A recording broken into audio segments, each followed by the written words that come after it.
আল্লাহর বান্দা গরিব যুবক সন্তান মানুষের বাড়ি কাজ করে যা পায় তা দিয়া সংসার চালা। আজকে বাজারে গেছে টাকা নিয়া বেতন নিয়া বাজার করবে, গিয়া শুনে আল্লাহর কালাম পাওয়া যায়, ঘরে রাখলে বরকত। আল্লাহর কালাম কোথায়? বলে অমুক লাইব্রেরিতে যাও। গিয়া বলে ভাই এমন একটা কালাম আমি চিনি না, ঘরে রাখলে নাকি বরকত হয়। বলে হ্যাঁ। বলে না আমার একটা কালাম দেও।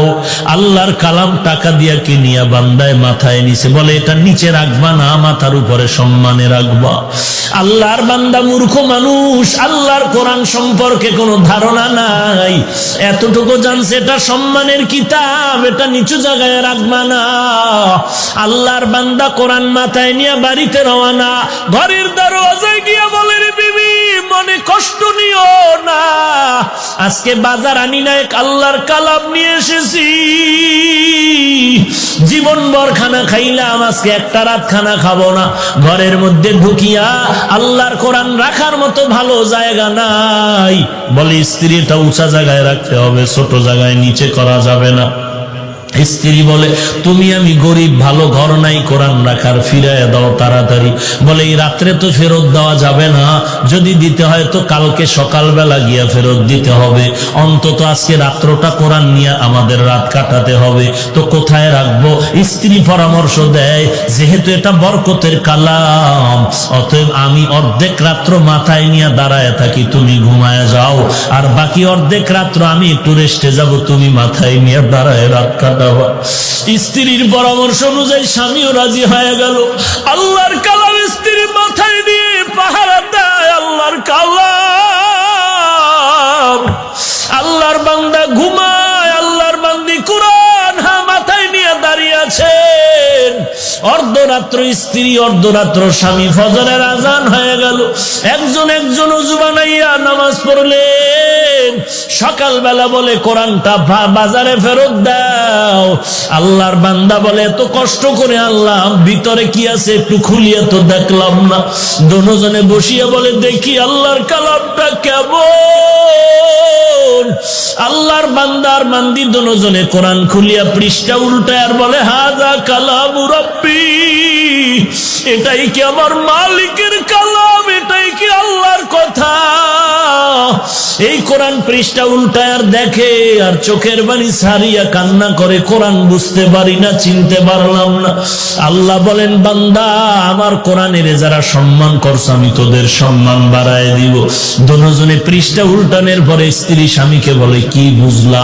স্বামী স্ত্রীকে বলে তুমি কি বুঝলা? বলে জানি না, কেমন যেন পুরা কোরআন আমার মুখস্থ হয়ে গেছে। স্বামীও বলে আলহামদুলিল্লাহ আমারও পুরা কোরআন মুখস্থ হয়ে গেছে। ওরে আমার মাওলা যেটা বান্দা পারে না সেটা আমার আল্লাহ পারেন কি পারেন না? গজনবীর বাদশাহ সুলতান মাহমুদ ইন্তেকাল হয়ে গেল। স্বপ্ন যোগে দেখানো হলো মাহমুদ কবরের কি হালাত। বলে আল্লাহ আমাকে মাফ করে দিয়েছেন। বলে কিসের বিনিময়ে? বলে আমি আল্লাহর কোরআনের সাথে একটা ভালো আচরণ করেছি এই কারণে। বলে কি আচরণ? ঘটনা হলো তিনি একদিন সফরকালে কোনো এক বাড়িতে মেহমান হলেন। এমন একটা ছোট্ট ঘর, থাকার জন্য যে রুমটা দিলেন, বিছানায় শুইবে এমন সময় দেখে রুমের এক পার্শ্বে কোরআন শরীফ রাখা আছে এক জিন্দো। চিন্তায় পড়ে গেলেন আমি এখানে শুয়ে থাকবো, এই রুমে কোরআন থাকবে তা কেমনে হয়? কোরআনটা হাতে নিয়ে আর এক রুমে রাখতে যায়, অন্য রুমে রাখিয়া দেই কোনো বেয়াদবি যেন না হয়। মাহমুদ গজনবী কোরআন শরীফটা হাতে নিয়ে অন্য রুমে যাবে, কিছু দূর যাইয়া দাঁড়ায় গেলেন। চিন্তা করে আরে আমি এখানে আরামে ঘুমাবো, কোরআন শরীফ সরায় দিব না না না না, আমি অন্য রুমে গিয়া ঘুমাবো, আল্লাহর কালাম এখান থেকে সরাবো না, আল্লাহর কালাম জায়গায় রাখবো। আমি আবার উল্টা এসে যখন কোরআনটা আজমতের সাথে ওখানেই রাখলাম, আমি বিছানাটা নিয়ে একটু নিম্ন জায়গায় শুয়ে রইলাম। আল্লাহ পাক এই কোরআনের এই আদব রক্ষা করার কারণে আল্লাহ আমাকে মাফ করে দিয়েছে। আজকে দুঃখ লাগে কোরআনের আজমত কোথায়?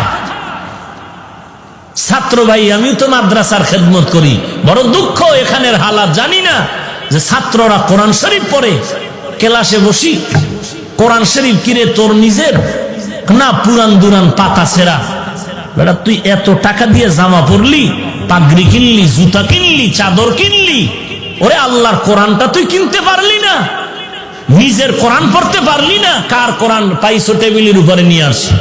বড় দুঃখ যে একটা কোরআন শরীফ 150 টাকা 200 টাকা দিয়ে হাদিয়া দিয়া নিজের মনে করে পড়বে না, ছাত্রদের কিতাব কিনবে, কিতাবের নোট কিনবে, সব কিনবে, আল্লাহর কোরআন কিনে না। আল্লাহ হেদায়াত দান করেন। এরে ছাত্র ভাই, আল্লাহর কোরআনের অর্থ মিলানো, কবিতার আকারে মিলানো, 2 নম্বরে আহকামাত গুলো মিলানো, যেখানে এই জাহান্নামের বয়ান সেখানে জান্নাতের বয়ান মিলানো, যেখানে ইমানের বয়ান সেখানে আমলের বয়ান মিলানো। এই গেল মিলানোর 2 অর্থ। 3 নাম্বার অর্থ হলো মিলানো কোরআন এমন মিলানো। বলে কেমন? বলে কোরআনের সাথে হেদায়াত শব্দটা মিলানো। বলে কেমন? মুফাসসিরিনে কেরাম উদাহরণ লেখছেন, সূর্যের সাথে আলোটা যেমন মিলানো, কোরআনের সাথে এমন হেদায়াত মিলানো। ফুলের সাথে ঘেরানটা যেমন মিলানো, কোরআনের সাথে হেদায়াত মিলানো। তবে ব্যবধান কি? বলে সূর্যের থেকে আলোটা কখনো বিচ্ছিন্ন হতে পারে, ফুলের থেকে ঘেরানটা বিচ্ছিন্ন হতে পারে, কিন্তু কোরআন থেকে কখনো হেদায়েতের আলো বিচ্ছিন্ন হবে না, বরং কোরআন যেখানে ডুববে সেখানে আলোকিত করে ফেলবে। কিতাবুন আনজালনাহু ইলাইকা লিতুখরিজান নাসা মিনাজ জুলুমাতি ইলান নূর। কোরআনটা যেখানে যাবে সেখানে অন্ধকার দূর করে জায়গাটা আলোকিত করে ফেলবে, মানুষের দিমাগকে পরিষ্কার করে ফেলবে। ইয়া আইয়ুহান নাস ক্বাদ জাআতকুম মাউইযাতুম মির রাব্বিকুম ওয়া শিফাউল লিমা ফিস সুদূর ওয়া হুদাও ওয়া রাহমাতুল লিল মুমিনিন। আল্লাহর নবী বলেন, 2টো জিনিস রেখে গেলাম, ধরে রাখ। ও এলাকার পর্দার আড়ালের মা, ও বাবাজি, ও যুবক, আমিও তো তোমার মতো একটা যুবক সন্তান। তোমারে কে ধোকায় ফলায় রাখছে? কোরআন পড়লে বিপদ, টুপি পড়লে বিপদ। আমি বলি না তুমি স্কুল কলেজ থেকে মাদ্রাসায় চলে আসো, না না, স্কুল কলেজে আসো, থাকো, কখনো ছাড়িও না। কেউ যদি বলে ছাড়ো, আমি বলবো না, ছাড়বি না। স্কুল কলেজে থাকি আর ডাক্তার, ইঞ্জিনিয়ার, কলামিস্ট হ, বিজ্ঞানী হ, আমাদের মুসলমানের জন্য গৌরব। বেঈমানেরা কিন্তু মুসলমানের সাথে এখন যুদ্ধ লাগানোর তালে ভাব দেখাচ্ছে।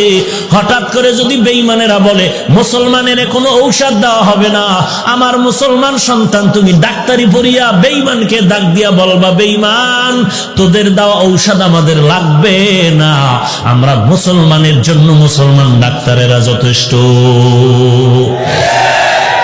তবে যুবক, তুমি যদি সুনামের সাথে জীবনটা ফুলের বানাতে চাও, স্কুলে পড়ো, ইঞ্জিনিয়ার হইয়াও যদি ফুলের জীবন চাও, তুমি যদি ডক্টর হয়ে যদি ফুলের মতো জীবন চাও, আমার বয়ানের শেষ কথা যুবকদের জন্য 3টা কথা, টোটাল ছাত্র ভাইদের জন্য 3টা কথা, স্টাম্প দিয়ে কলম দিয়া দস্তখত দিয়া যায়। আমার 3টা কথা যদি মানতে পারো, ইঞ্জিনিয়ার হও, ডাক্তার হও, আর একজন সাংবাদিক হও না কেন, জমিনের মাটি মরিয়া গেলে তোর জন্য দোয়া করবে। তোর জীবনটা এত ফুলের হবে যা ভাষায় প্রকাশ করার মতো না। 1 নাম্বার আমার অনুরোধ হলো, জীবনে মোবাইলের আপন বানাইবা না। 2 নাম্বারে দুষ্ট বখাটে ছেলেদের বন্ধু বানাইবা না। 3 নাম্বার অনুরোধ হলো, কোন মুরব্বীদের সাথে বেয়াদবি করবা না। আমার এই 3টা কথা মানিস রে যুবক। মোবাইলের আপন বানাবি না। আমি তো বলি, মাদ্রাসায় বলি, এখানেও বলি, যেই সমস্ত ছাত্ররা মোবাইল চালায় ওরা তালিবুল ইলম না, ওরা তালিবুল ইলম না, ওরা তালিবে দুনিয়া, তালেবে দুনিয়া, তালেবে দুনিয়া। ওস্তাদদেরকে বলবো, এদেরকে নাম কেটে বের করে দেন, এদেরকে নাম কেটে বের করে দেন, কারণ এরা মাদ্রাসার বদনাম ছাড়া কিছু করবে না, বরং ওর কারণে আরো 10টা ছাত্রের চরিত্র নষ্ট হতে চলছে। ওরা তালিবুল ইলম না, যারা মোবাইল চালায় ওরা তালিবুল ইলম না, ওদেরকে বের করে দেন। আর আল্লাহর কাছে বলেন, আল্লাহ আপনার পছন্দের তালেবে ইলম পাঠায়া দেন। দেখবেন একটা ছাত্র পড়াবেন, ওই ছাত্রটাই হাফিজি হুজুর হবে, আপনার মাদ্রাসা গোটা বিশ্বে আলোকিত হয়ে যাবে। রশিদ আহমদ গঙ্গোহীর মতো ছাত্র পড়াও, কাসেম নানতবির মতো ছাত্র পড়াও, শামসুল হক ফরিদপুরীর মতো ছাত্র পড়াও, মাহমুদুল হাসান দেওবন্দির মতো ছাত্র ছাত্র বানাও। ওরে বান্দা, দেখবা মাদ্রাসা কিচ্ছু লাগবে না, চাঁদা লাগবে না, টাকা লাগবে না, ওই ছাত্রের তাহাজ্জুদের কান্নায় খানা চলে আসবে। এমনও ছাত্রর ইতিহাস আমি জানি, ঢাকাতে থাকি, জানি অনেক ছাত্র এমন বেশি আমল করে যে রহমাতুল্লিল আলামিনের সাথে ঘুমের ঘরে মোলাকাত হয়ে যায়। আমি বলবো, যারা মোবাইল চালাও, পাও দুটো যদি আগায় দিতে আমি পায়ে ধরে বলতাম, ওরে একটা ছুরি নিয়ে তোর গলায় জবাই দিলে যেই কষ্ট না পাইতি, এর থেকে মোবাইলের দ্বারা তোর আস্তে আস্তে জীবনটা ধ্বংস হতে চলছে। তুই নিজে নিজের জীবনের গ্যারান্টি দিতে পারো না। তুই দাওরা হাদিস পাশ করবি, তুই কামেল পাশ করলেও এক সময় মোবাইলের নেশায় পড়ে তোর জীবনটা ধ্বংস হয়ে যাবে। শেষ পর্যন্ত বলবি বিয়া করিয়া বিদেশ যাওয়া লাগবে, মাদ্রাসায় পড়ানোর আর সুযোগ হবে না। কারণ মাদ্রাসায় কিতাবি ইলমের তালিম দেওয়া, এটা বড় আল্লাহ পাকের একটা দেওয়া নিয়ামত। এই নিয়ামত যদি পেতে চাও, আমার তিনটা কথা মেনে নাও। এক নম্বরে মোবাইলের আপন বানায়ও না, দুই নম্বরে বেআমল দুষ্ট ছেলেদের বন্ধু বানাবি না, তিন নম্বরে কোনো মুরব্বীদের সাথে বেয়াদবি করবা না। কলেজে পড়ো, স্কুলে পড়ো, তোমাদের কাছে আমার তিনটা অনুরোধ থাকলো, যদি তুমি ডাক্তার হও, এই তিনটা কথা যদি মানতে পারো, তোমার ফুলের মতো জীবনটা হয়ে যাবে। আল্লাহর হস্তে পায়ে হাত রেখে বলি রে বাবা, আল্লাহর কাছে তওবা করো, আল্লাহওয়ালাদের দোয়া নাও, ওস্তাদদের দোয়া নাও, শিক্ষকের বিরুদ্ধে কখনো সমালোচনার আন্দোলন করিও না, আল্লাহর কাছে কান্না করো। ওরে যুবক, আমিও তো তোমার মতো একটা যুবক সন্তান। আমি যদি প্যান্ট শার্ট টাই পরিয়া, দাড়িটা কামাইয়া, একটা হাতে হারমোনিয়াম নিয়া মোমেন শাহী চৌরাস্তায় যদি গান গাইতাম, কে আমার গান না শুনতো? কিন্তু না রে বাবা, না। কেন এই শীতের মধ্যে টুপি ফালাই না, দাড়ি ফালাই না? কেউ যদি কোটি টাকা দিয়া বলে, হাফিজ ভাই দাড়িটা ফালায় দাও, গলায় ছুরি লাগবে, জীবনে আমি দাড়িটা ফালাবো না। আর তোমার পায়ে হাত রেখে বলি, নামাজ ছাড়িও না, টুপিটা মাথায় দাও। তুমি টুপি মাথায় দিতে চাও না, আর আমি টুপি ফেলতে চাই না কেন? একমাত্র কারণ একদিন তো মরণ হবে, তবে গুনাহগার হয়ে কবরে গেলে উপায় নাই। জমিন থেকে আসমান অনেক দূর, সূর্য অনেক দূর, এক জাররা পরিমাণ গুনাহ নিয়ে কবরে গেলে আযাব সহ্য করতে পারবো না। আমার ওস্তাদ আমার হাতের মধ্যে একটা বেতের বাড়ি দিছে, 3 দিন পর্যন্ত আমি কান্না থামাইতে পারি নাই। কিন্তু আমি যদি গুনাহগার হইয়া কবরে যাই, ওই কবরের যখন গুনাহগারের দুই পাশ থেকে মাটি চাপ দিয়েও শুরু করবে, একটা বেতের বাড়ি সহ্য করতে পারি না। ওই কবরের আযাব কি করে সহ্য করবো রে যুবক? আজকে তাকায় দেখ, তোর মতো যুবক স্কুলে কলেজে পড়ে, নামাজ বাদ দেয় না। তোমার মতো যুবক স্কুল কলেজে পড়ে, দাড়িটা কামায় না, 5 ওয়াক্ত নামাজ পড়ে। তোমার মতো যুবক র্যাব, আর্মি, পুলিশ, বিডিআরের চাকরি করে, নামাজ বাদ দেয় না। তোমার মতো যুবক আজকে ইঞ্জিনিয়ারিং পাশ করে চাকরি করে, নামাজ বাদ দেয় না। দোকানদারি করে, কৃষি কাজ করে, নামাজ বাদ দেয় না। তুমি কেন পারবা না? পায়ে হাত দিয়ে ধরলে কি নামাজ পড়বা? বলো, আমি পায়ে হাত রেখে বলতেছি, আল্লাহর নবীরে আর কাঁদায়ও না, আল্লাহর আযাবের ভয় অন্তরে ঢুকাও। ওরে আল্লাহর বান্দা, কবরে তুমি একা কি করে থাকবা? এখানে বর্ষ বাড়ি পর্যন্ত যাওয়ার গ্যারান্টি নাই, যাওয়ার পথে হয়তো মরণ হয়ে যেতে পারে। অতএব আল্লাহর কাছে তওবা করে নাও, ও আল্লাহ, জীবনে আর গুনাহ করব না, আর কোনোদিন নবীর বিরোধিতা করব না, দেশের বিরুদ্ধে, জাতির বিরুদ্ধে ষড়যন্ত্র করব না, মা বাবার সাথে বেয়াদবি করব না, আলেম ওলামাদের সাথে, মুরব্বীদের সাথে বেয়াদবি করব না। 5 ওয়াক্ত নামাজ বা জামাত আদায় করো। আল্লাহর কাছে চোখের পানি ছেড়ে তওবা করো। দুনিয়ার ঘরে আগুন লাগলে যেমন পানি ছাড়া ঠান্ডা করা যায় না, গুনাহগারের জাহান্নামের আগুনও চোখের পানি ছাড়া ঠান্ডা হবে না। যদি চোখে পানি না আসে, আল্লাহর কাছে তৌফিক চাও, হে আল্লাহ, গুনার কারণে দিল শক্ত, চোখে পানিও নাই, কান্নাওয়ালা চক্ষু দান করেন আল্লাহ, কান্নাওয়ালা চক্ষু দান করেন। যদি ডানে বামে কোনো কান্নাওয়ালা কাউকে পাও, হাতটা বাড়ায় দোয়া নিয়ে তওবা করো। গলায় ছুরি আসলে মরে যাব, আর নবীর তরিকার বাহিরে চলবো না। তওবা করার যদি পাক্কা নিয়ত হয়, মুনাফিকি না থাকে, খাঁটি তওবার নিয়তে দুটো হাত আমার আল্লাহকে দেখায় দাও। আয় আল্লাহ, সবার হাত আপনি কবুল করে নেন, তওবা কবুল করে নেন, তওবার উপরে মজবুত হয়ে চলার তৌফিক দান করেন। আমার একটা যুবকের হাতও খালি ফিরাইয়া দিয়েন না, হেদায়েতের নূর সিনায় দান করেন আল্লাহ, নবীর সুন্নাতওয়ালা জিন্দেগি দান করেন, আমিন। আলহামদুলিল্লাহি রাব্বিল আলামিন, ওয়াসসালাতু ওয়াসসালামু আলা সাইয়্যিদিল আম্বিয়া ওয়াল মুরসালিন ওয়া আলা আলিহি ওয়া আসহাবিহি আজমাইন, ইয়া আরহামার রাহিমিন, ইয়া আরহামার রাহিমিন, ইয়া আরহামার রাহিমিন। রব্বিরহামহুমা কামা রব্বায়ানি সগীরা। জবানটা খুলে দোয়াটা পড়েন, রব্বিরহামহুমা কামা রব্বায়ানি সগীরা। বাতা हमको तेरे राह की तरफ है, तेरे राह पर चला हमको खुदाया। बेगुनाह न गुज़श्त बरमा साते बाहुजूरे, दिल न कर दम ताअते या इलाही। मुझसे मुझको दूर कर ताके देखो मुझ में तुझको एक नजर। ও দয়ার মালিক, কুদরতের নজর দিয়া দেখেন, জামিয়ার ময়দানে আজ দাঁড়ানোরও জায়গা নাই। কত দূর থেকে পকেটের টাকা ব্যয় করে কেউ পায়ে হেঁটে হেঁটে এখানে আসছে রে আল্লাহ। টাকা চায় না, বাড়ি চায় না, জাহান্নাম থেকে নাজাত চাই। আয় আল্লাহ, এই ময়দানে আমাদের মতো গুনাহগার কেউ নাই। পবিত্র জীবন নিয়ে দুনিয়াতে জন্ম হয়েছিল, প্রস্রাব করিয়া দিল, মা বাবায় কোনো দোষে নিতেন না। আজকে সেই পবিত্র জীবনটা কেমন যেন গুনার কারণে নাপাক করে ফেলেছে। গুনাহের দিয়ে তাকায় দেখি আমার হাত নাপাক, গুনাহের কারণে আমার জিহ্বা নাপাক, গুনাহের কারণে আমার চক্ষু নাপাক, আমার অন্তর নাপাক। মনে হয় এই ময়দানে আমার মতো জাহান্নামের আসামি আর কেউ নাই। ও দয়ার মালিক, আপনার দরজা সারি নাই।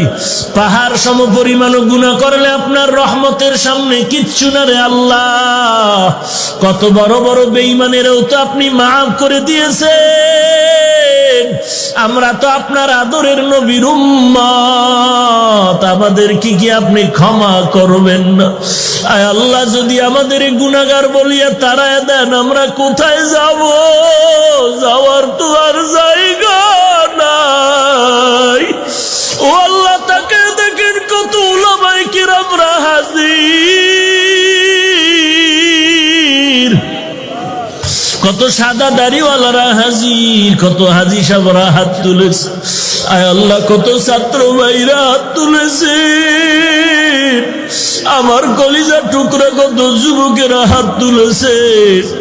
গুনাহের কারণে দিলটা শক্ত, চোখে পানিও নাই। কান্নাওয়ালা চক্ষু দান করেন আল্লাহ, কান্নাওয়ালা চক্ষু দান করেন আল্লাহ। এরে আল্লাহর বান্দা, ডানে বামে তাকায় দেখো কার চোখে পানি।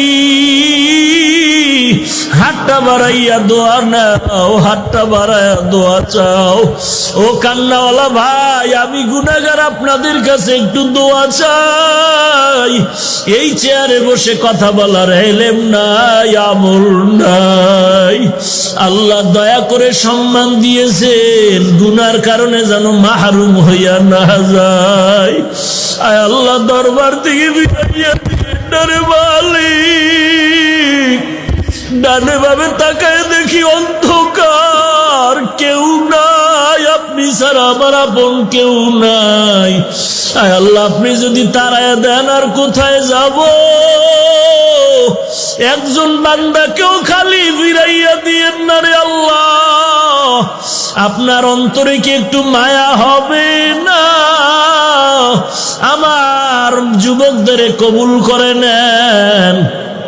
আয় আল্লাহ, মেহেরবানি করে মাফ করে দেন। সকলেরই দরজা হইতে ফিরিয়া